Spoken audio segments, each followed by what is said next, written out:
Bueno, muy buenos días a todos. En primer lugar, lo primero que tengo que decir es gracias. Gracias por hacernos posible que estemos hoy aquí como COE. Habéis visto que ya ha empezado como una moto aquí. Y gracias también por todo el cariño que me dais y dais a la COE y por todo el apoyo que nos dais durante todo el año. Aparte, os tengo que confesar que estoy muy emocionada porque nunca me pensé que era tan cool estar debajo de un puente. O sea, siempre lo de debajo de un puente ya tiene unas connotaciones ahí más allá de cubrirte de la lluvia cuando llueve y vas en moto y digo, ostras, resulta que esto es súper cool, súper maravilloso y con tecnología a punta. O sea, que la verdad que impresionada. Dicho esto, os voy a intentar dar una visión probablemente más macro, no tan aterrizada como la que venís viendo y no tan centrada en vuestro sector, pero sí que desde el punto de vista turístico y desde el punto de vista del rol que vosotros estáis jugando en esa cadena, ¿no?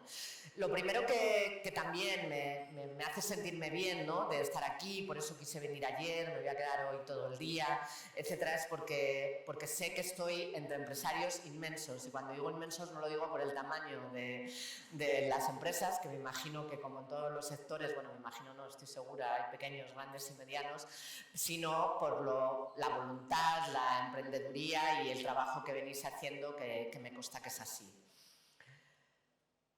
Ahora voy con lo serio.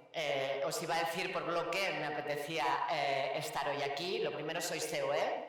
Yo creo que es un tema muy importante, sois una parte fundamental, un sector estratégico en España y que además estáis en transformación, con lo cual tenéis mucho que enseñar a otros sectores de las redes de valor del turismo.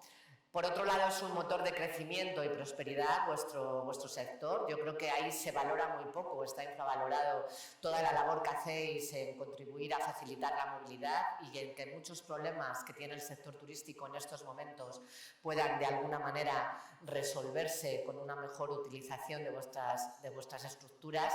Y, por supuesto, eso es un motor de innovación, empleo, calidad, etcétera.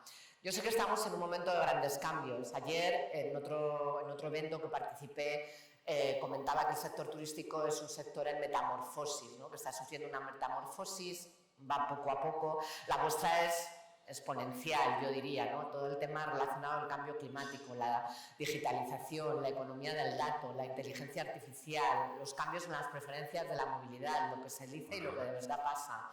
Todas esas cosas, unido a un proceso regulatorio en marcha que viene desde la Unión Europea, pero que luego se interpreta hacia abajo dentro de esa gobernanza multinivel, cada uno como considera, os hace estar como en una permanente gincana, yo creo, para poder sobrevivir, ¿no? A partir de ahí, ¿cómo vemos desde el Consejo de Turismo vuestra participación y la aportación de la movilidad, ¿no? El turismo por sí mismo es movilidad. Yo creo que ahí tuvimos un aprendizaje durante un tiempo. El otro día en una entrevista me preguntaban, ¿te imaginas España sin turismo? Y le dije, ya la viví. No me la tengo que imaginar, sé lo que es. Entonces, bueno, creo que lo vivimos en ese momento, lo que era una España sin turismo, y era porque era una España sin movilidad. No podíamos movernos ni desplazarnos de un sitio a otro, con lo cual el turismo es movilidad. En sí mismo el turismo, además, implica un desplazamiento. Yo siempre digo que hay dos desplazamientos, uno el físico que haces, utilizando un coche o utilizando otro medio de transporte o combinando varios medios de transporte, que es donde tenemos el gran reto, pero luego además también hay una movilidad no solo de los cuerpos sino de las mentes, que ahí vosotros sois unos grandes facilitadores porque aportáis esa flexibilidad que necesitan las mentes en algunos momentos para ir a sitios que a lo mejor no estaban planificados y que con otros medios de transporte no se puede dar. La cadena de valor del turismo, nosotros ya no hablamos de cadena de valor, yo aquí lo he puesto como cadena 2.0, hay 3.0, hay otro montón, nosotros ya hablamos de redes de cadenas de valor. ¿Por qué? Porque cada sector que forma parte del sector turístico, que son prácticamente todos los sectores de la economía, juegan un papel directo o indirecto dentro del turismo. Sí que para escenificarlo he dibujado este gráfico. Por una parte está lo que es el destino, con todo lo que conlleva tanto en la parte pública como en la privada.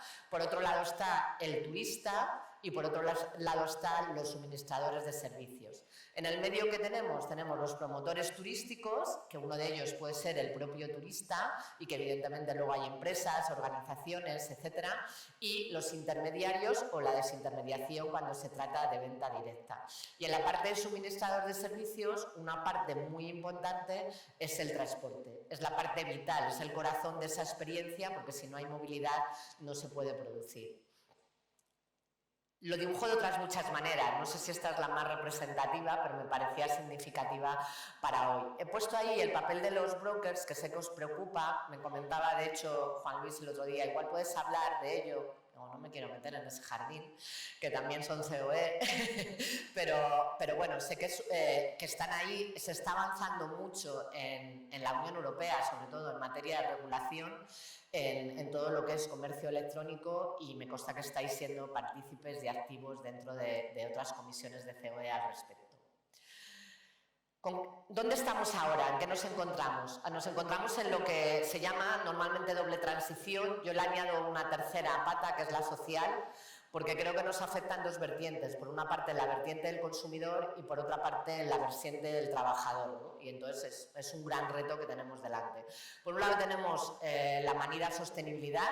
Hay que hablar de sostenibilidad sí o sí, hablemos de lo que hablemos, y nosotros ya dentro del Consejo decimos que queremos hablar de sostenibilidad, pero que hay que hacer sostenible la sostenibilidad, porque si no, muchas veces para las empresas no es sostenible. La sostenibilidad y los apoyos, desgraciadamente, que tenemos son muy pequeños. Luego está toda la parte de construir ganancias de competitividad a través de la tecnología, tanto en la parte de ingresos como en la parte de costes, automatizando, digitalizando procesos, generando redes de valor con otras empresas, etcétera. Está toda la parte de talento, que nos influye directamente en la productividad, que es el eje clave de la rentabilidad de nuestras empresas, y que hay que ligarlo a esa transición social que estamos viviendo, que modifica tanto las formas de consumo como modifica también las formas de cómo la gente quiere trabajar, cómo quiere relacionarse con sus empresas, ¿no? Y luego del modelo producto al modelo cliente. Antes ya llevamos tiempo hablando de que el cliente tiene que estar en el centro, y llevamos tiempo hablando del cliente interno y del cliente externo, pero siempre nos habíamos basado en un modelo de producto. Diseñábamos un producto y buscábamos a qué clientes podíamos llegar. Ahora estamos totalmente en la fase inversa, que es el cliente nos dice qué producto quiere y a partir de ahí lo generamos, ¿no? Entonces, ha habido una transición, por supuesto, en medio, pero sí que está claro que se ha evolucionado debido a las tecnologías con relativa rapidez, ¿no? ¿Cómo lo planteamos en COE? En COE trabajamos permanentemente en ser propositivos, ¿no? Yo siempre digo que no tenemos que estar en la queja, que la queja es para nosotros, en el interno, el hablar, que lo que tenemos que decir es cómo creemos que se tienen que hacer las cosas. Siempre hablamos de que la colaboración público-privada no será eficiente en lo que no sea privada-pública. ¿Eso qué quiere decir? Utilizando la inteligencia empresarial al servicio de las administraciones. Y para eso tenemos que ser generosos y proponer medidas. Entonces hemos establecido 4 pactos de Estado, que les llamo yo, para poder avanzar a ese respecto, pensando que en algún momento vamos a tener un nuevo gobierno, vamos a tener una nueva administración y vamos a tener unos nuevos responsables al frente de las áreas de turismo y de otras áreas. Y la primera que planteamos es la innovación ligada al turismo. Planteamos un plan de innovación turística que dé un impulso al espacio de datos turístico, que cree un hub de empresas turísticas innovadoras, que eso es fundamental, no solo para lo que hace referencia a lo que es el turismo en sí mismo, sino también para fortalecer el crecimiento de la industria a través de los nómadas digitales y a través de otras series de redes de valor que podemos construir. Políticas vinculadas a la adecuación del capital humano. Cuando se habla de innovación, a mí me hace muchísima gracia porque piensan que son los empresarios que no quieren apostar por la innovación. El problema es que hay que tener quien desarrolle esa innovación y muchas veces no tenemos el capital humano adecuado para poderlo hacer, ¿no? Y después, en el sector turístico en general, tenemos un problema de reputación, un problema que nos cuesta muchísimo, tanto por la parte de la vertiente social como por la vertiente de los trabajadores, que por supuesto forman parte de la social, el poder captar ese talento que necesitamos, ¿no? Entonces ahí hablamos de adecuar las políticas de conciliación a esas nuevas maneras de trabajo que se dan en estos momentos. Y también hablar de todo el talento de alto valor que se está generando en estos momentos. Vuestro sector es un ejemplo clave, porque siempre se habla de ese talento, entre comillas, todo el talento genera valor, ¿no? Pero de esas profesiones más tradicionales que quizá tienen menor reputación en términos de valor. Por otro lado, hablamos de ordenación, y cuando hablamos de ordenación, por supuesto que hablamos de normativa, pero también hablamos de poner orden. Usamos la palabra con un doble sentido, ¿no? Entonces ahí lo ligamos directamente al transporte. Ahí, o sea, el 82%, este año probablemente un poco más, de nuestros turistas llegan por transporte aéreo a España, con lo cual es fundamental que tengamos una capacidad de producción de combustible SAF para poder seguir compitiendo, porque la Unión Europea, en cierta manera, supongo que lo vivís cada día, pero como se basa todo en competencia, va cerrando el mercado y en cierta manera estamos empobreciendo a las empresas europeas. Por eso luego nos pasan por delante los árabes y otra serie de países, los chinos, Corea, etcétera, que son mucho más rápidos y que no tienen las restricciones que nosotros nos estamos planteando. Entonces eso tenemos que empezarlo a vencer con políticas regionales. Después la intermodalidad, donde ahí vosotros jugáis un papel fundamental. Todos los transportes tienen que estar conectados, y cuando digo todos son todos, también el rentacar, porque muchas veces se habla, bueno, pues las Renfe que se una con la compañía aérea y entonces que vendan billetes de tren. No, pero es que hay otras muchas maneras de llegar a muchos sitios, porque además facilitamos la accesibilidad a sitios donde ni hay Renfe ni hay aeropuertos, con lo cual ni siquiera hay estaciones de autobuses, con lo cual es muy importante. Y luego lo acabamos de ver en la encuesta que acabáis de contestar, ¿no? Las inversiones productivas en los destinos turísticos. Es una asignatura pendiente. Los destinos turísticos empezaron a producir, algunos en los años 50 y 60. Las inversiones públicas han sido muy deficitarias permanentemente. Es verdad que hay que halagar esa gestión, que poblaciones que pasan de 5.000 a 50.000, todo sigue funcionando con mayor o menor éxito, pero sí que es cierto que seguimos teniendo muchísimos problemas que requieren inversiones. Una de ellas son, por supuesto, los puntos de recarga que vosotros comentabais ahí, aparte de otras muchas, ¿no?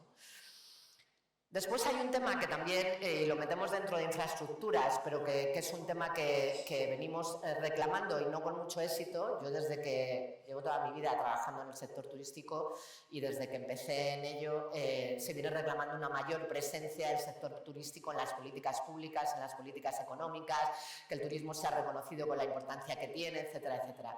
Entonces, la verdad es que no hemos tenido mucho éxito, siempre ha sido un poco una asignatura ahí pendiente, un poco la optativa esa que cogía así porque se aprobaba fácil, a pesar de los aprendizajes de la pandemia, que quedó muy claro la dependencia que todos los sectores tenían de la actividad turística. Entonces, por ser creativos, y dado que en Europa se está hablando muchísimo de los test de competitividad y de competitividad empresarial, lo que estamos planteando es un impulso de un test de competitividad turística. ¿Eso qué quiere decir? Quiere decir que todas las decisiones públicas que se tomen se analicen el impacto que va a tener sobre la industria del turismo. Es verdad que eso quiere decir que tienen que analizar el impacto prácticamente sobre todos los sectores de actividad, pero que no se tome ni una sola decisión que pueda restar competitividad al turismo. Es una manera de ponerlo ahí, que si lo conseguimos, ellos están hablando de test de competitividad, cuando digo ellos, las administraciones, los responsables políticos, están hablando de test de competitividad empresarial, nosotros le añadimos la palabra turística. Decimos, señores, no se olviden que los sectores empresariales, su pegamento es el turismo, ¿no?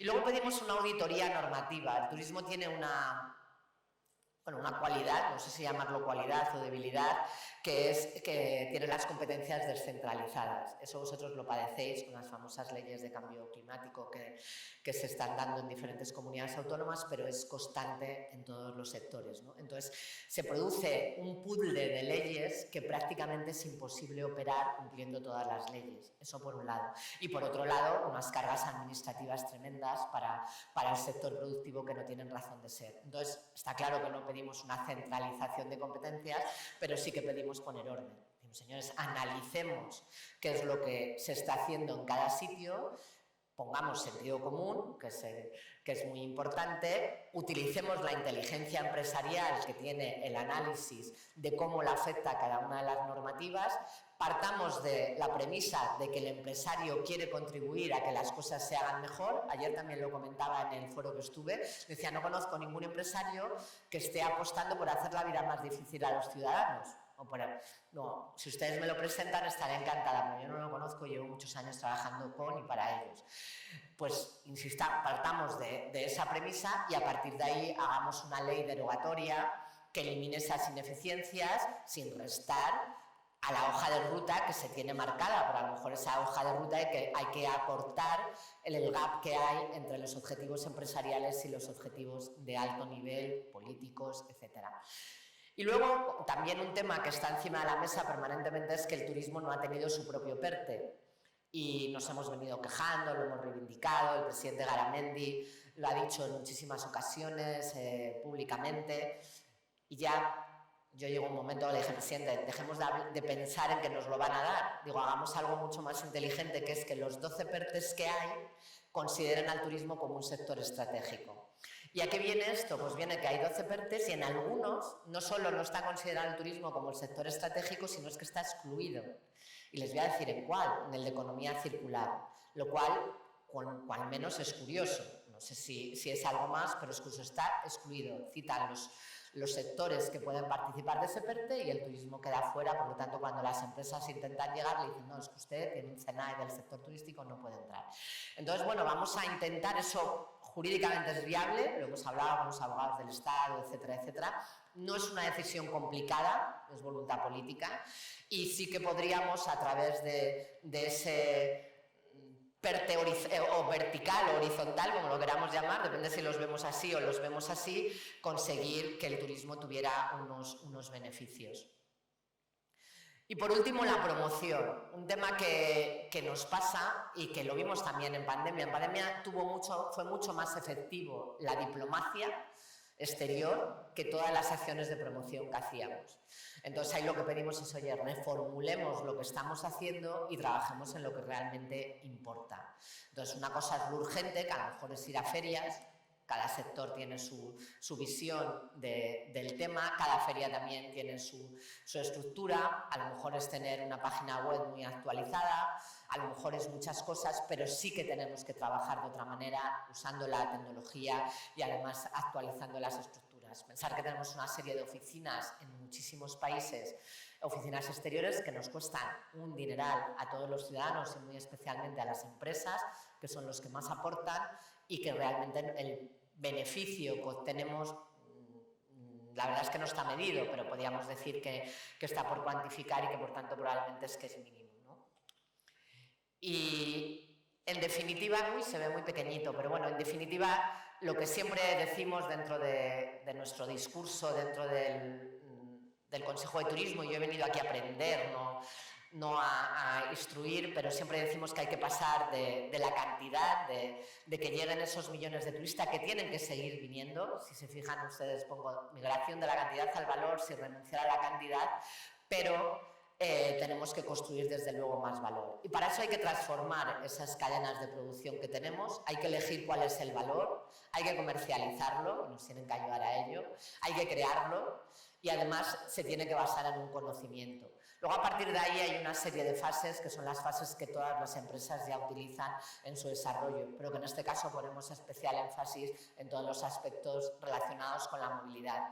Y además, como empresarios somos ambiciosos y decimos, oye, y además hay que hacer un seguimiento, hay que hacer una evaluación, hay que trabajar el posicionamiento, hay que trabajar la distribución y hay que trabajar la organización, porque hay que generar valor añadido. Y eso no es un tema únicamente privado, es un tema privado-público. Yo ayer pensaba, antes de ayer creo que era, o hace 2 días, cuando pensaba, bueno, y después de todo este rollo que les voy a contar, ¿dónde sitúo? ¿Cuál es el papel, ¿no?, que realmente juegan las empresas de rentacar, ¿no? Entonces yo por un lado creo que hay una triple R, luego lo podemos completar, la creatividad nos puede dar para mucho más y el conocimiento que ustedes tienen seguramente me superen mucho. Por un lado, el reconocimiento, la movilidad más sostenible, más digital, más conectada y más segura, eso es una realidad. Por otro lado, ahora estamos permanentemente hablando no ya de sostenibilidad, sino de turismo regenerativo. Yo creo que ahí el Rentacar es una pieza clave, con esa pluralidad modal que necesitamos.